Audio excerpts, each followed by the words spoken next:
Namo Aranta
Okay, so how far we were last time?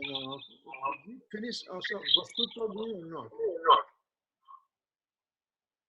Yes, we finished Vastutva. But then Chirag had said to do the slides again. We were on the second slide. Oh, okay, all right. So we'll start with the Vastutva. So let me have Vastutva. Ankit, what do you think? I think there's an echo.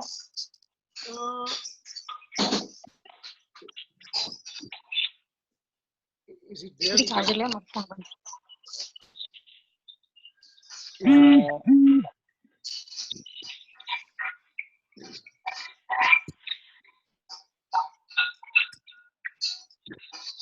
there? It's still there? Echo? Yeah, echo is still there.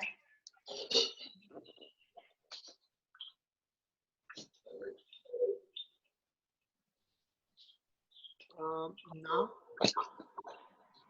I think it's better now. Okay, all right.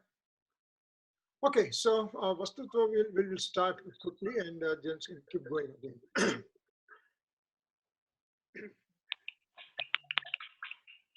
वस्तुत्व गुण के योग से हो द्रव्य में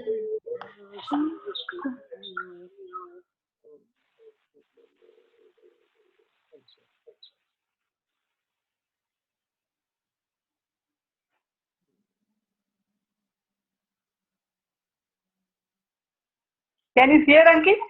No, I'm just trying to put my slide also here.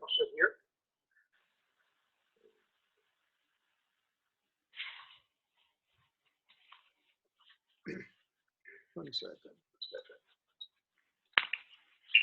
वस्तुत्व गुण के योग से द्रव्य में स्वाधीन गुण पर्याय पान द्रव्यों में सामान्य विशेषता से कर रहे निज काम को यो मानक वस्तुत्व पावो विमल Actually, this one is taken from Jin Dharma Praveshika and it was written by Brahmachari Yaspal Jain. So let's go. So what is Vastutva Gun telling us? Vastutva Gun says that it says that it's a causal efficiency. It's a common attribute. It's present in all the universal substances. And what it means that every substance performs its own meaningful activity.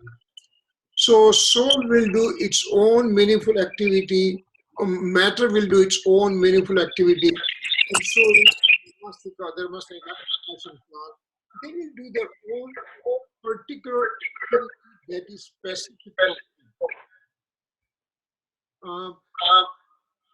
There is still lots of echo.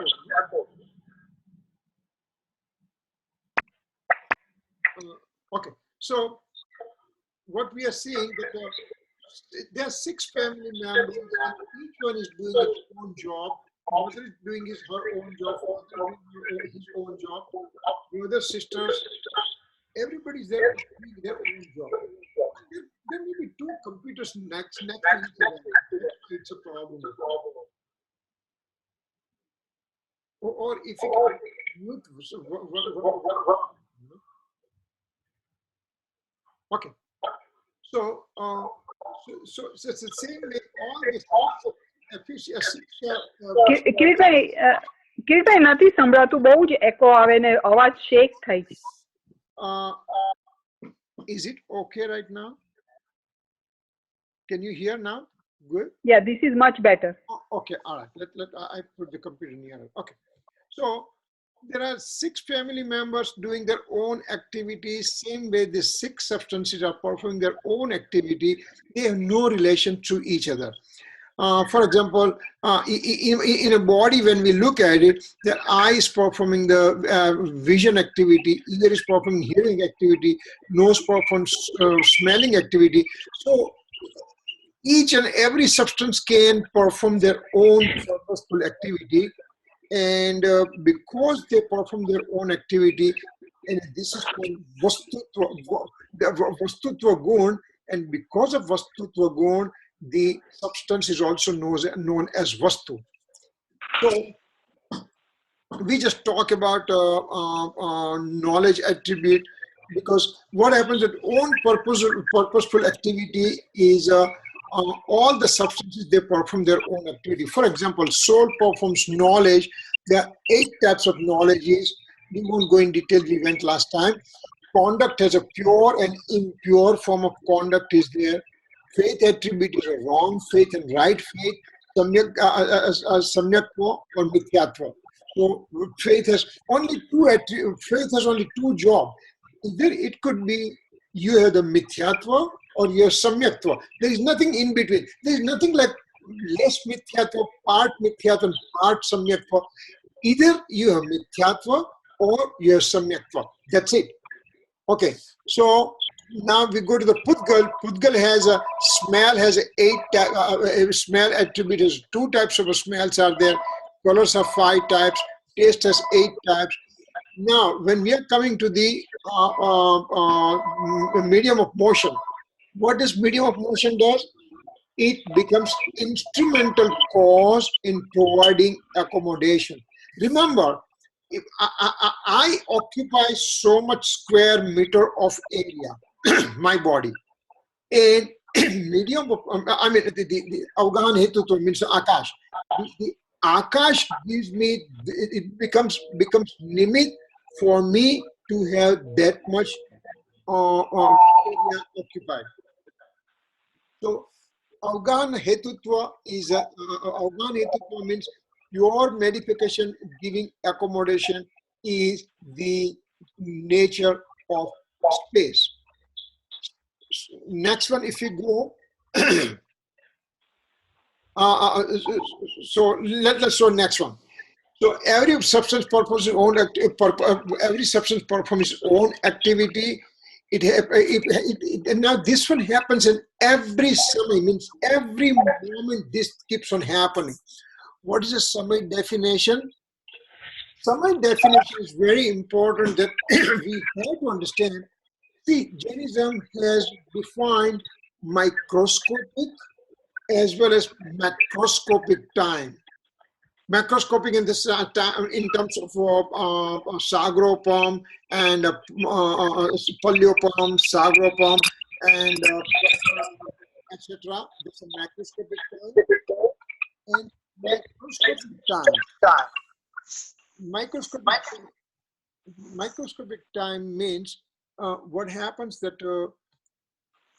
there are, if you take the whole universe and let's take one cube. I take one cube over here like this, and this cube I make 2 pieces, and make further 2 pieces and further 2 pieces. I keep on making pieces small and smaller and smaller and smaller. The last smallest possible piece, which I cannot divide into 2, is called one pradesh, is one called one space point. So this universe, the Lokakash, the cosmic space, has uncounted or innumerable space points. Asankyat space points are there. Asankyat means we cannot count. And now, when we have Asankyat space point, let's take one space point only. In a one space point, there is one Kalanu sitting. Kalanu means time element is sitting. And so the time elements are Asankyat means uncounted in number, because the space point of the cosmic space is uncounted, uncounted numbers. So now, if we take one time element which is sitting in a one space point, and if we take a speed of a molecule, a speed of a Pudgal particle, Pudgal atomic particle. Remember, Pudgal also can be divided into smallest possible part, and that is called one Paramanu or one atom. This one atom also can occupy the same one space point that Kalanu is. Kalanu means a time element is occupying. Now, if this Pudgal atomic particle from one space point goes to the next space point with the slowest possible speed, then it is called. So one samay is defined that way. Now, this samay, each samay has one paryay.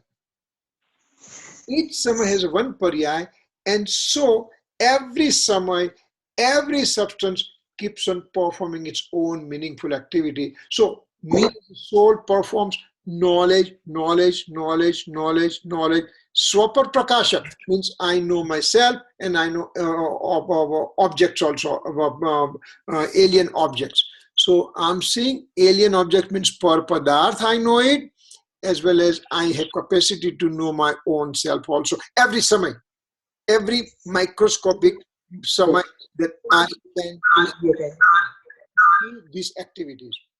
Okay, so this samay is so minuscule, that only the one samay can be perceived by Kevali Bhagwan only. We as a transmigratory soul, we are not able to perceive this one samay. Even the Samyak Drashti Jiv, the soul which has obtained the right faith, he also will not be able to perceive one samay. So when I perceive a lots of samay, means asankyat samay at a given time, I perceive them. So I'm in anger state right now, and then no, I'm in a quiet mood right now. No, I'm in meditative mood right now. But all those things are involving huge amount of time elements, So with each time element, there is purposeful activity for every substance. All right. Having said that, what benefit will I get by knowing this one?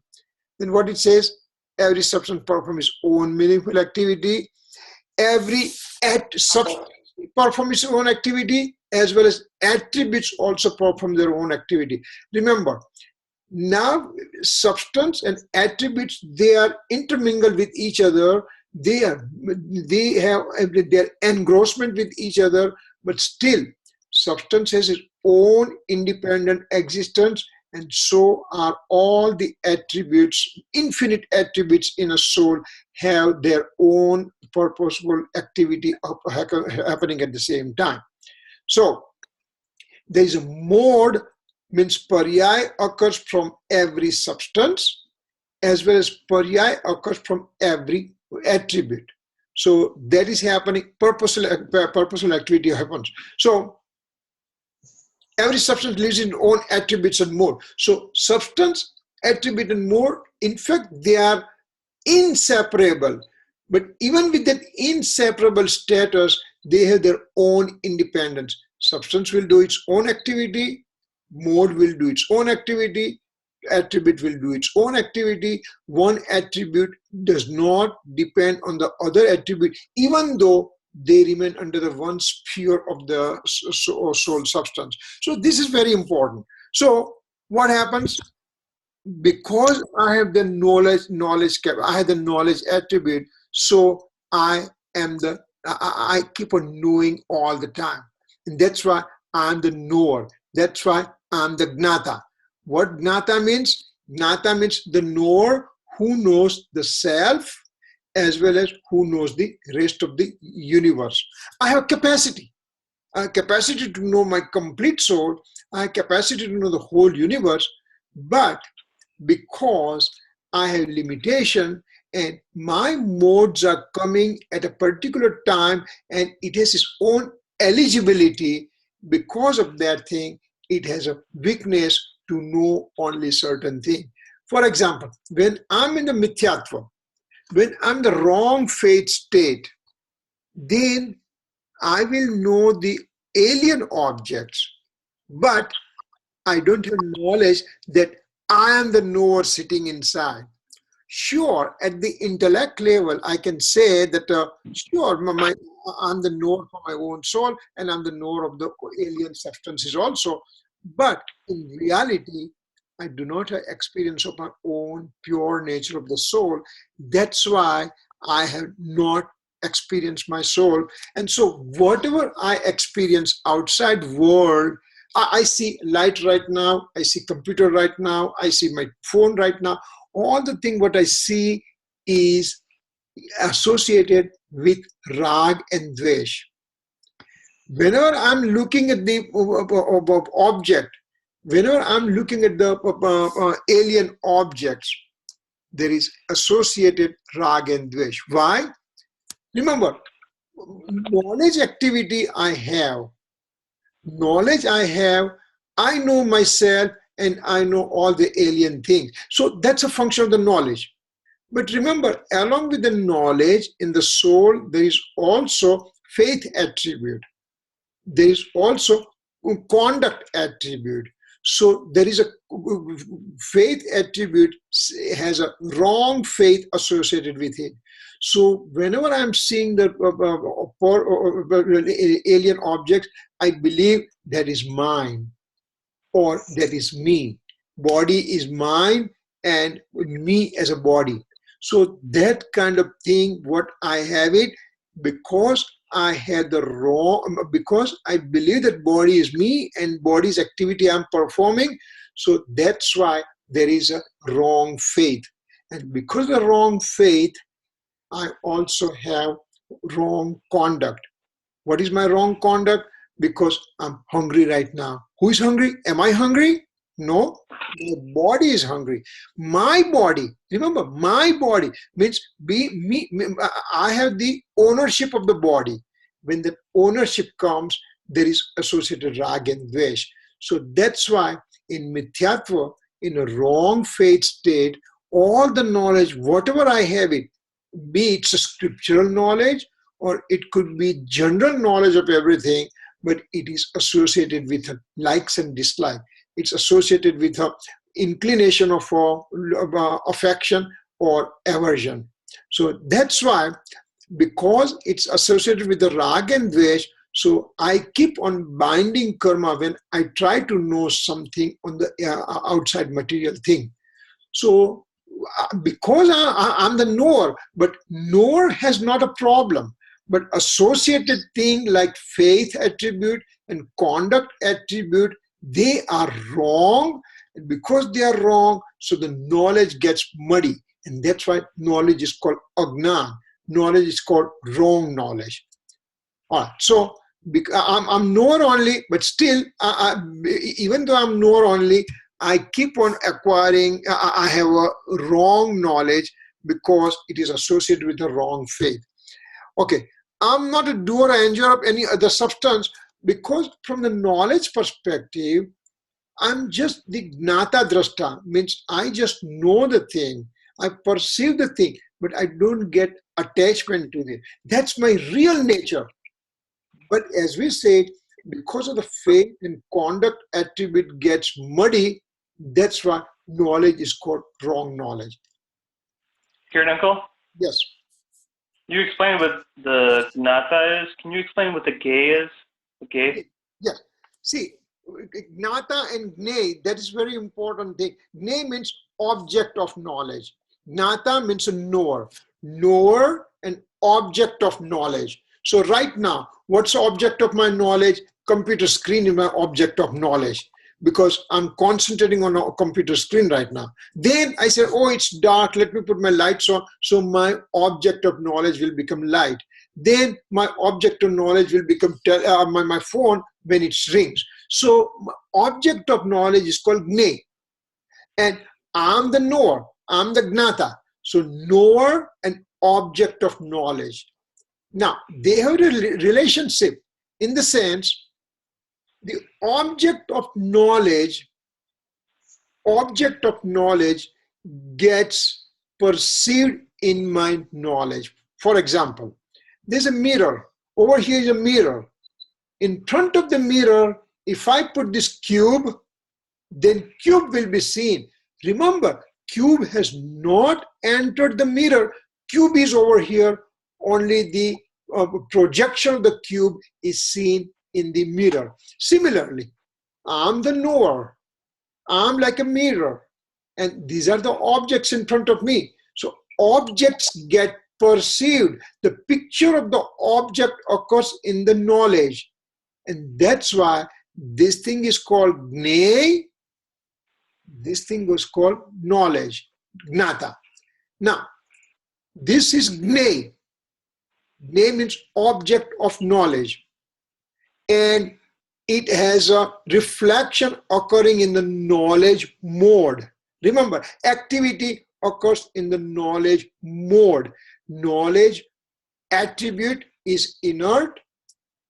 The all-knower soul substance is inert. They don't do anything, but only activity occurs in the mode.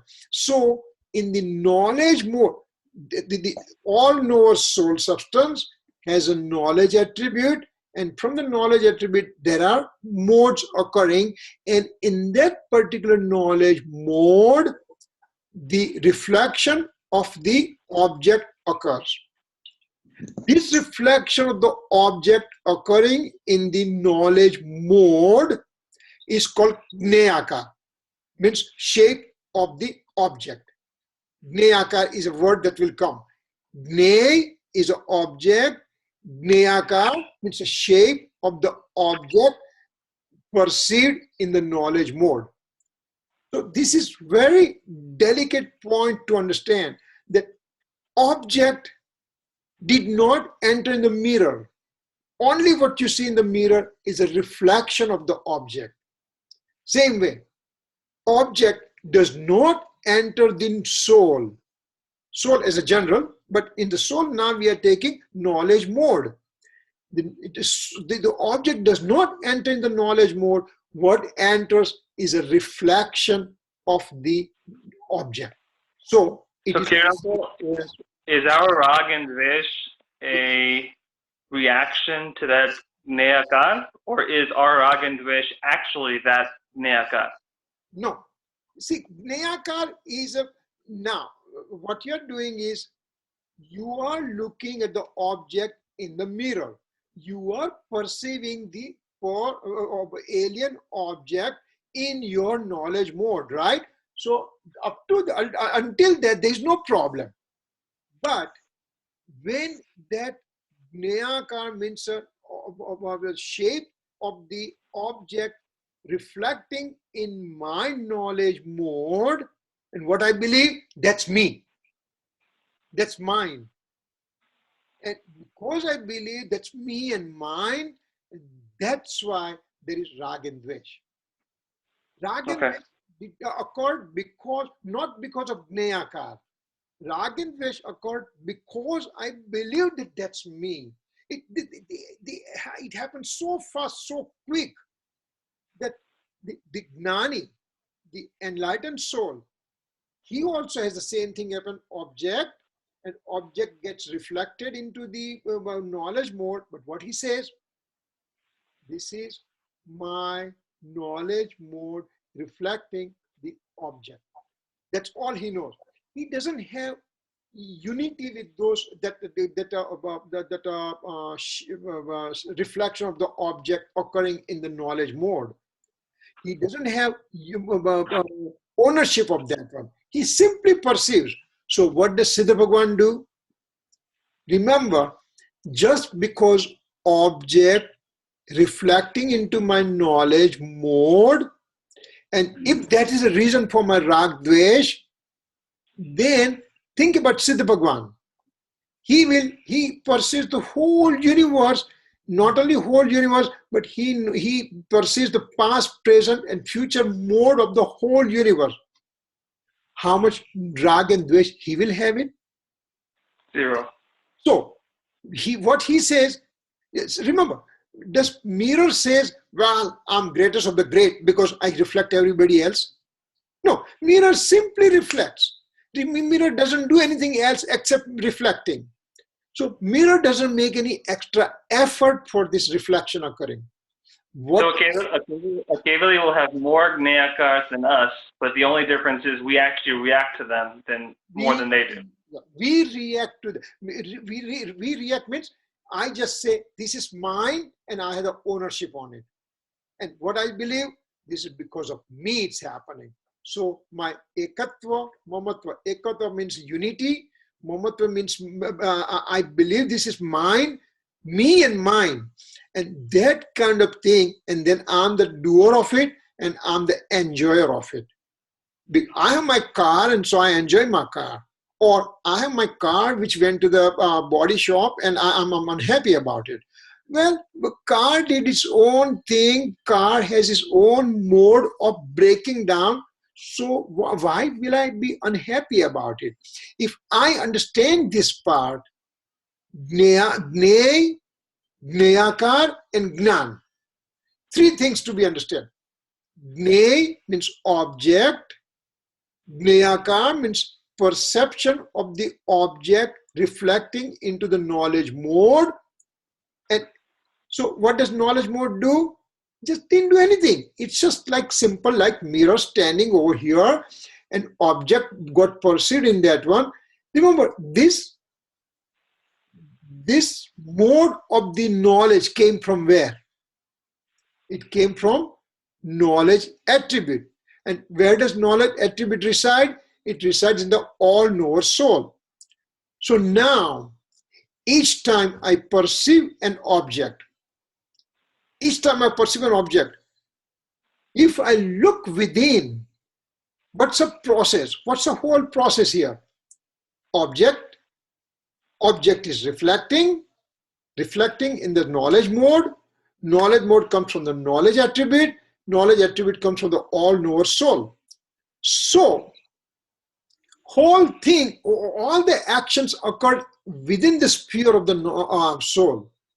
So now, each time I see an object, if I say, okay, this is my all-knower soul, Gnata, with a Gnan Gun, with its own knowledge mode, is making this reflection. So each time I see an object, I should say, I'm the all-knower knowing this object. So when I'm doing now meditation, see now comes a practical thing. I'm doing meditation right now. What do I want to do in meditation?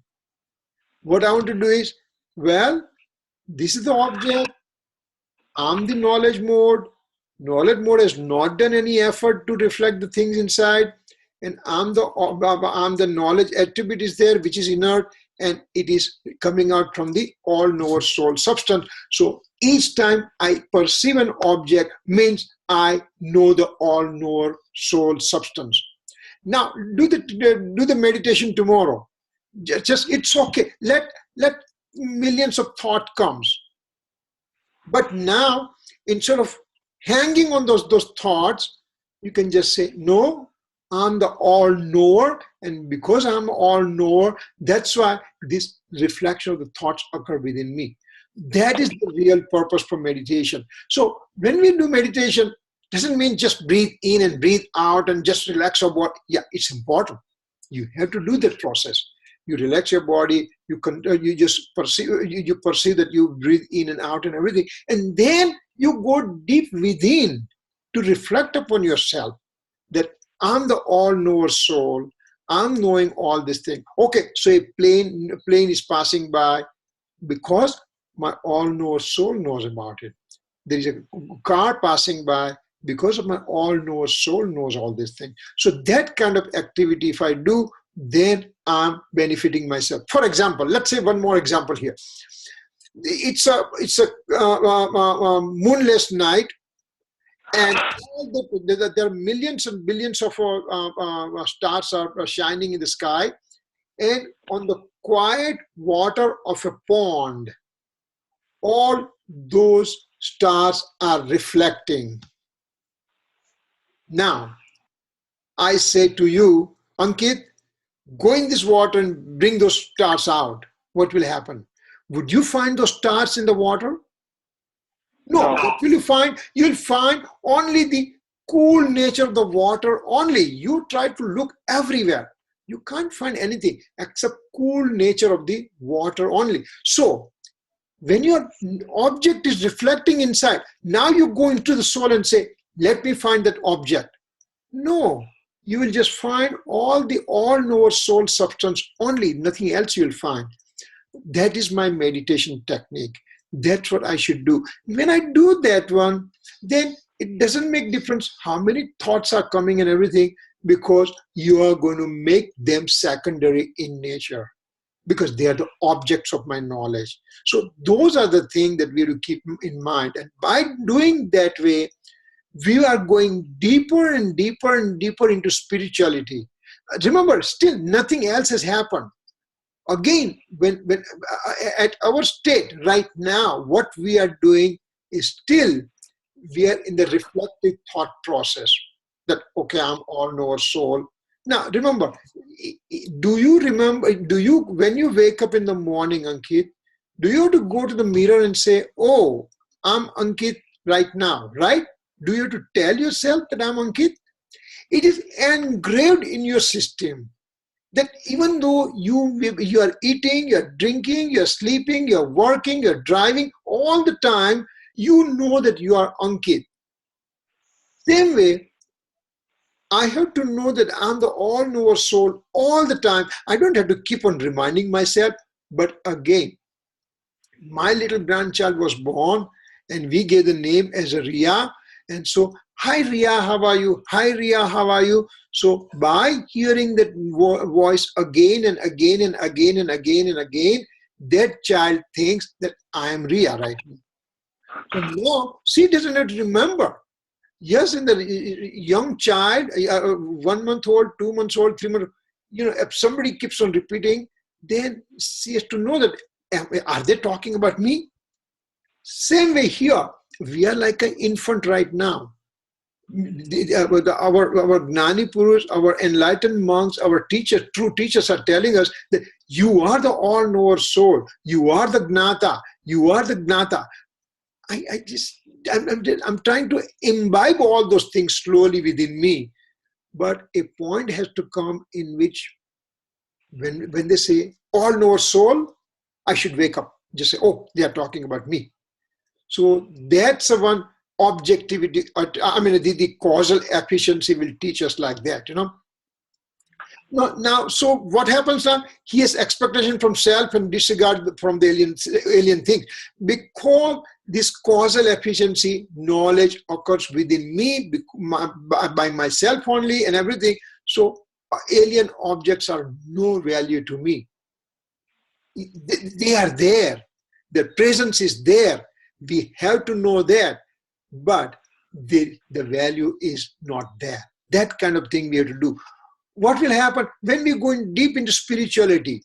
Remember, Dev, Shastra, Guru, Omniscient Lord, Holy Scripture, enlightened teachers, they are there. They are my objects of my knowledge. Ultimately, yeah, I don't want to disregard them, but ultimately I know that knowledge occurs because of me. Of course, they are present as a limit for my knowledge. So I have to give that importance to them. But ultimately, it's my own personal effort is going to make me realize myself. So Dev, Shastra, Guru, they teach us what's the right way, what is not right way, where am I stuck, how can I get out of my problems and everything. But ultimately, I had to put all my effort. I can't say that, well, you know, I mean, oh, my guru is there, he's going to take care of me and everything.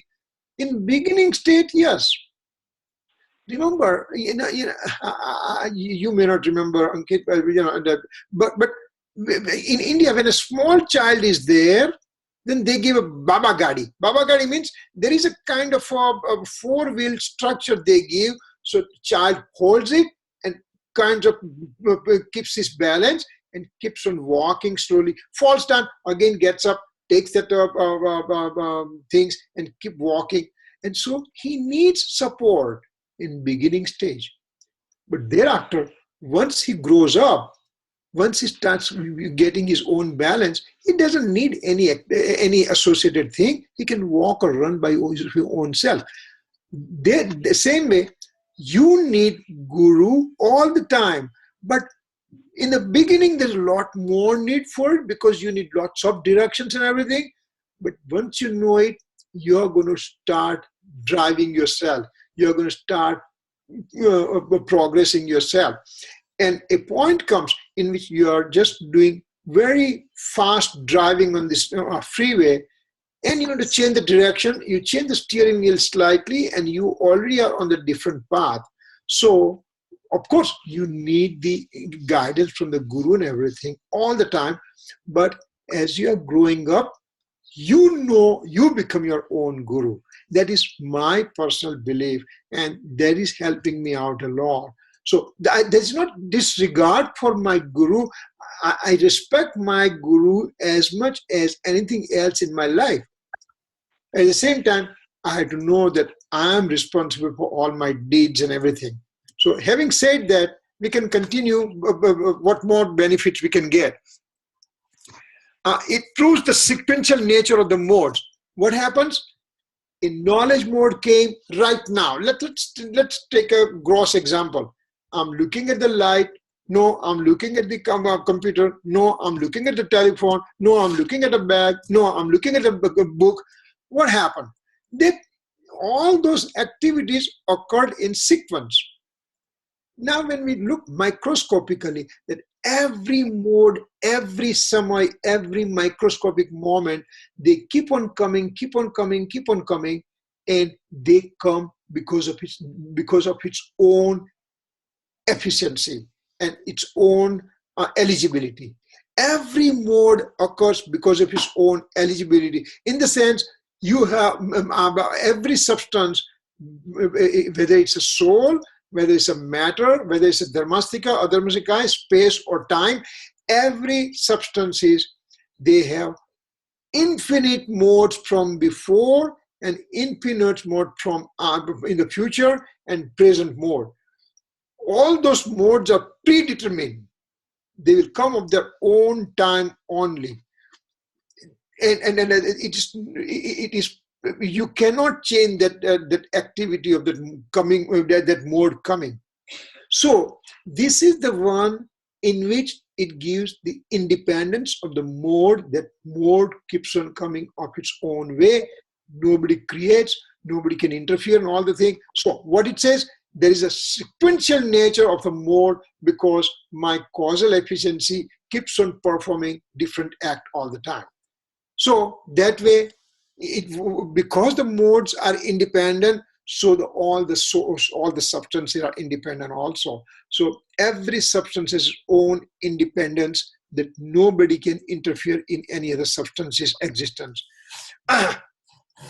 So now what happens? If I know this one, that my modes occur because of me, and I have the knowledge activity only, object is done its own activity. Object could be matter, object could be dharmastika, adharmastika, akash or kal, or any other soul. They perform their own activity. I perform my own activity. My sphere of activity remains within me only. If I know that part, then I get the inner peace within me. I don't have any perplexity occurring within me because I'm responsible for all my deeds. Nobody else is responsible. So why should I put the blame on everybody? So that kind of activity that kind of understanding gives me inner peace. Remember, even the smallest amount of spirituality that we understand at the intellect level, and we try to put into the action. And you're in the medical field. I was in the medical field, and I can tell you, in your career, whole career of 30, 40 years, 50 years, whatever career that you have it, and if you don't have lawsuit, something is wrong with you. It will occur. It will occur. Even though you did perfect everything, it's the nature of the beast. You want to swim, but you're afraid of the alligator. No way. I'm going to swim myself. I don't get afraid of the alligator. So what? The problem will occur. But at the time, you will just say, it happened because it was supposed to happen. I did my best, so I'm not worried. So it will give you inner peace.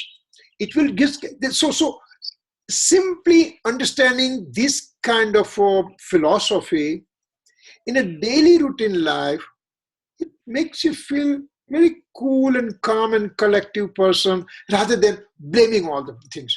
I had one resident with me when I was in Brooklyn, New York, and internal medicine. He was 1 year senior to me. So I was intern and he's a first year resident in internal medicine. So I'll just say, Dr. Shafi, good morning. He'll say, good morning. How are you? You know what he'll say? Not bad. Why can't you say good? Not bad. His perception is everything is going to happen bad today. And right now, there is nothing bad. So that kind of attitude goes away. You start seeing good in everything. So everybody has their own way of working and everything. And so I have my way of working. I don't have to worry about anything. So it gives me inner peace. And ultimately, it gives me the right faith. And right faith will lead me to the nirvana and everything. And I will become the omniscient Lord. I am the omniscient Lord within me. When we say Namokar mantra, what happens? Remember, Namokar mantra. Om Namo Loe and Namo Aryantana, Namo Siddhana, Namo Aryan, Namo Jam, Namo Loe Sausana. I bow down to Aryan Siddh Acharya Upadhyaya Sadhu, right? Who are these Aryan Siddh Acharya Upadhyaya Sadhu? Well, Aryan has their own identity. So is a Siddh, so is Acharya, so is Upadhyaya, so is Sadhu. But this is from conventional point of view. If I look from absolute point of view, everything is within me. I am the omniscient Lord. I am the Siddh. I am the Acharya. I am Upadhyaya. I am Sadhu. And right now, I am Mithyatvi too. So, those are the things. Ultimately, I have the confidence that I have capacity to become an omniscient Lord. Why should I not work on it? So this simple thing like causal efficiency knowing, it can lead me to higher state of spirituality. Let's see what it comes. What happens? Disadvantage of not knowing causal efficiency. Not it's the other way around. One will not get right faith because why? Because I believe that somebody is making my life miserable or somebody is making my life better. So I'm dependent on the alien substances. So I will not get right faith if I keep that attitude. In that way, I have no chance of liberation. Remember how many times in the past we have gone to Aryan Bhagwan's Samosaran, Tirthankar Bhagwan's Samosaran. You know how many times you have gone? Infinite times. Infinite times. You have gone to Bhagwan's Samosaran. Why did you not get liberated? Why did you not get a Samyak Darshan? Because you did not put effort to know yourself. So infinite times, I mean, infinite is infinite, right? And that many times I had the best guru, perfect guru, the omniscient Lord was my guru, and I did not get liberation because I did not put effort of my own. So important thing is my own effort, my own purusharth is extremely important. I had to put at the top of the list, and then everything else is falling into the place. So I don't know. So I have no chance of liberation if I don't know this causal efficiency. Believed to be doer and enjoyer of the alien thing leads to transmigration. Because I believe that I'm karta and I'm bhokta, I'm the doer of something, I'm enjoyer of something. By doing that way, I'm dependent on the alien objects. Because I'm dependent on alien objects, I have rag and dvesh with that. Because of that thing, I have the karma bondage, and this karma bondage comes in fruition. And with this fruition of the karma bondage, I further become further join into rag and this cycle keeps on coming. So by not knowing this simple common attribute within me, it's ultimately what happens when I'm in the transmigration. This is very important. I remember one time we were discussing, and I think Susmita reminded me about that two gatis that we had it. There are only two gatis we have it. The two possible realms of existence that we have it. Number one, either I could be in a liberation, or I could be in Nigod. The two major things, two major oceans are there.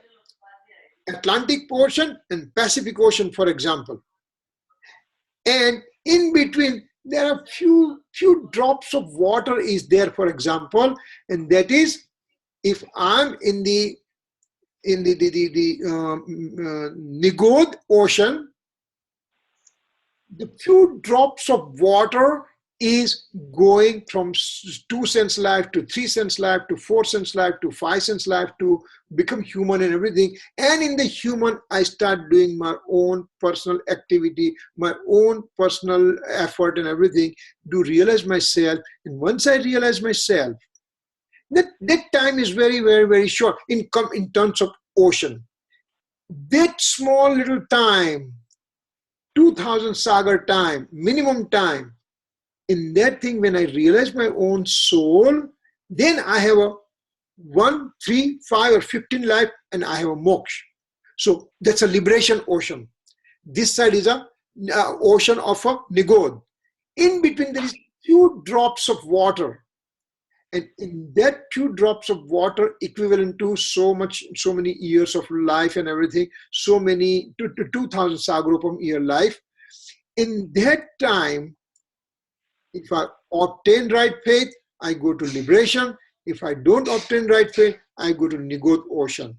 So when I'm in transmigration, ultimately from human, I'll end up to the lower life or lower life and everything. And ultimately, I'll end up going to Nigod, where I'll be there for time immortal practically. It's a huge amount of time that I'll end up staying there. Do I want to stay that way? Choices. I have two choices. Either I remain in Mithyatva and ultimately end up going to Nigod, or I obtain Samyaktva and ultimately go to Moksha. Choice is mine. There is nothing in between. No chances are given to you. You decide. You have a choice. You pick up the act, and you run with that thing, and you decide what you want to do. So simple. Again, everything stops at me. Buck stops at me. Nobody is responsible for anything. I can't keep on complaining that, I don't understand. I have knowledge of Gnana, Varam, Karma and everything. Well, you don't want to know it. It's okay. Be my guest. Go to Nigodha ultimately. You want to work on it. You work on it. You work hard at it. And you can obtain moksha. You can obtain liberation. So to be doer or enjoyer of alien things or vice versa leads to perplexity leading to misery. Now, do I want to be in real unhappy state? I want to be in miserable state. Then I depend on the alien things. I depend on par-padarth. I depend on material things. I depend and I feel happy with the possession of the material things. They are there. Remember, it's nothing wrong to have a nice house, nice family, nice job, all, but that is the fruits of the old karma occurring to you today. So there's nothing wrong. You don't have to throw everything away, but they are mine. And I have unity with them. That attitude we have to try to cut down as much as possible. And it will only occur with the right form of knowledge that you gather at the intellect level. And once you gather that at intellect level, now you start putting into the action. And then things are going to work out good for you. So, eternal existence and causal efficiency, those two things, what is the relationship? How are they intermingled with each other? Eternal existence shows eternity of a given substance. It just says, I am there from time infinite and nobody created me, nobody can destroy me, I'm here. Case closed. That's a Astitva Gun, eternal existence shows. But causal efficiency shows that each substance performs its own purposeful activity, means I can't do anything to the matter, matter can't do anything to me. Now, having known that one, each substance remains in its own eternal form and keeps on performing its own purposeful activity. So I'm eternal form and I keep on performing my knowledge activity all the time. And that's why I end up being a knower and perceiver, means I end up being gnata and drashta. Sure, that state is not there right now, but I have to know the pathway first. That I want to be gnata and drashta. How can I be gnata drashta? Remember, when you do the meditation and you say, well, I'm in the gnata drashta phase, that's not true. I mean, that's not true in the sense, when you are looking at this way, that until you realize your own soul, you don't become gnata drashta. Each time, for example, I do lots of quote-unquote meditation right now. I go for an hour and two every day, and when I become like a stone and everything, and I don't have any outside thoughts coming in my mind at all and everything. But still, because I'm in a mithyatva, because I have a wrong faith, that's why I'm not all knower and all perceiver. I'll give one example. We were in the Pratishtha, right? And we were in the jap, Santi jap. And Santi jap is one room. Santi jap means they have given us mantra. Om, Rim, Arham, Asya, Usa, Sarva, Santim, Kuru, Kuru, Swaha. One mantra is given to us. And we have to do the mala. And we have about 15 people we got together. And by doing that mala, we have to do 6 malas every day. By doing that way, at least the Pratishtacharya said that the whole function, we pray to have it complete without any hindrance. So this is kind of Santi Jap, means having the peace and quietness for the whole Pratishtha function to continue. Now, when I'm counting mala, what is happening? Next to puja starts, and microphone, they use the microphone. And this puja, every word they speak, I know those words. So now what happens to me? Where is my attention now? Is it in mala, or is it in the song that the stanza that Panditji is singing on the next door? So am I gnata drashta right now, or did I get involved with those things? So when I say I'm doing my meditation, I'm Natadrashta and everything, no, that is the milder form of your passions right now. Your emotions are milder form. But milder form of emotion doesn't mean that you are in the passionless state. You follow me? Milder form means your anger, ego, deceit, and greed, they become milder in nature right now, but still they are there. In the Samyak Darshan, they are gone. That existence is gone. Here it's in milder nature, and I'm in very peaceful, quiet state and everything, and suddenly somebody comes and pushes me around. They pull my leg around. They just make my life miserable. What happens to me? I become angry right away. And then when you see my anger, my God, you can say, is this the same guy I knew it hour before? So milder passion doesn't mean anything because they can flare up right away. What you need to do is remove the passions, completely remove the passion. You have the tree. You took the tree from the root out. Above the ground, you cut it out. But again, the tree grew up as the spring came. What you need to go is go deep into the roots and throw everything out so that the tree does not grow at all. The passion does not grow at all. So these are the things, these two important attribute, common attribute, just tells me who am I, what I can do, how can I achieve all the things. It's just so beautiful that simple one principle like this, knowing, can make my life so easy. What will happen if I know more about different things? So our philosophy leads us to our own personal activity. It's not like, hey, if you're a Christian, then Jesus will come and take you to heaven. Or even Jesus has no other things to do except to take me to heaven. How many people is going to take to heaven? Heaven in the form, in their heaven means moksha. That means he keeps on doing that activity all the time. When is he going to do his own meditation? When is he going to be remaining in his own pure state of nature? So those are the things that the beginning of the spirituality people, that yeah, you need quote unquote God and quote unquote somebody to lead you. But ultimately I have to make my own effort. This is what, but there is one stanza. Dravya swatantrani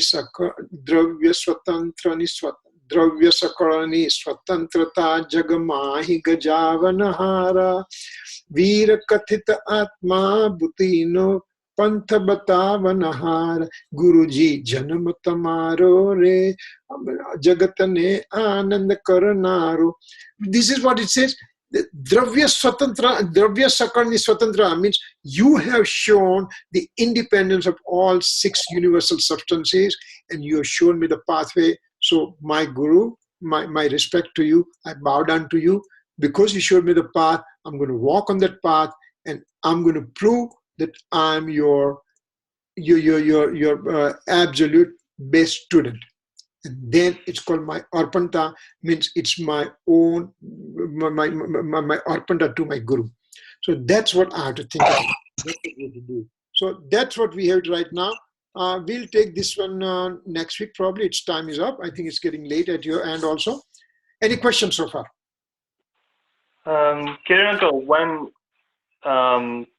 Srimad Rajchandra wrote about his 6 sthanaks and his Atma Siddhi, yes, was that just a clever way to express the same stuff? No, I'm sorry, six substance as a 6 pad, one means what? No. So in Atma Siddhi, Srimad Rajchandra wrote about the 6 sthanaks, Chat sthanak. Yes. Is that just, at least the first 3 seem to be similar to these 2 wounds. Is that a coincidence? No. Shatasthanak samya. Shatasthanak means there are 6 Indian philosophies are there. There are 6 Indian philosophies that are actually we compare with each other, like Buddhism philosophy, Jainism philosophy, Vedic philosophy, Sankhya philosophy, Charvak philosophy, and one more I'm forgetting. So he has said Satasthanak Samjavina Binna Batavyo Aap, means, Satasthanak means 6 essential philosophies. He has, without giving name, he dissected the pros and cons and just said why Jain philosophy turns out to be the best, So no, this is the totally different, and that part is totally different too, Okay, then a follow-up question.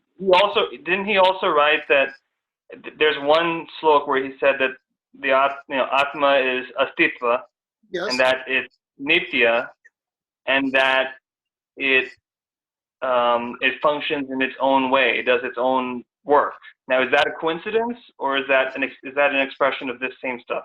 Probably, I think you can just say there could be similarity somewhat, because over here we are talking that Atma Che means eternal existence is there, and it performs its own meaningful activity, means Atma is Karta, means Atma does its own activity, and then Atma also is its own enjoyer and everything, and then there is a moksha, there's a moksha is there, and moksha upaya means that there is a pathway to moksha is there. So it similarity probably ends within first 2 sentences, and thereafter he just shows the pathway to the moksha, and here we are talking 6 common attributes present in each and every substances, But I think that's a good observation. You have it, that at least you are just saying that when Atma, over here, first 2, yes, Atma is there and Atma is doing its own activity. Yes, you can just say that there is at least this much similarity is there, Very good. All right. So we will go through next week, and we will go through a lot more, and it's just, this is, if we just go through this one, there's so much more fun involved, and then it becomes satisfactory thing that who am I, what I have to know everything, and out of which what is the most important thing I have to pick it up. That's all. In your ophthalmology, you know about the whole eye, but in the whole eye, if you're a specialist in the glaucoma, then you concentrate on that particular thing only. Rest of the thing, you know it, and you make them a secondary, and you become glaucoma, or you become retina specialist, or you become whatever specialist. So same way here, know whole thing, and then pick up what is the most important thing that is for me. And that's my eternal soul substance, pure nature of the soul, and all-knower soul. And that's what ultimately I have to aim it. But does not mean that I have to disregard rest of the things that I'm seeing. Everything is there. Whole world is there. All the objects are there. 6 universal substances are there. They perform their activity. Matter has a relationship with the soul, and they interact with the soul. And the karmas are there. Karma come in fruition. Karma remains in dormant. Thing I have to know it. But ultimately, what is the best for me? And that's what I have to pick it up. So I can't say that this is best and that's all I want to know. Rest of the things I don't care what it is. No, you have to know it. If you want to go the right path, you have to know what are the pitfalls coming, what are the things I should be aware of it, and all the things. So we have to know everything, then pick up the best out of it, Okay, before we go, can you remember, please, for next week to find that patra? Oh, 172. It's 172. Okay. 172. I think, right? Yeah, 172. 172. Okay, thank you very much. Okay. All right. Thank you, Jai Jinendra. Bye-bye. Okay. Javani ke gyan se suje loka lok sovani mastaka namo sada deta hu do namo. Jai Jinendra. Jai Jinendra.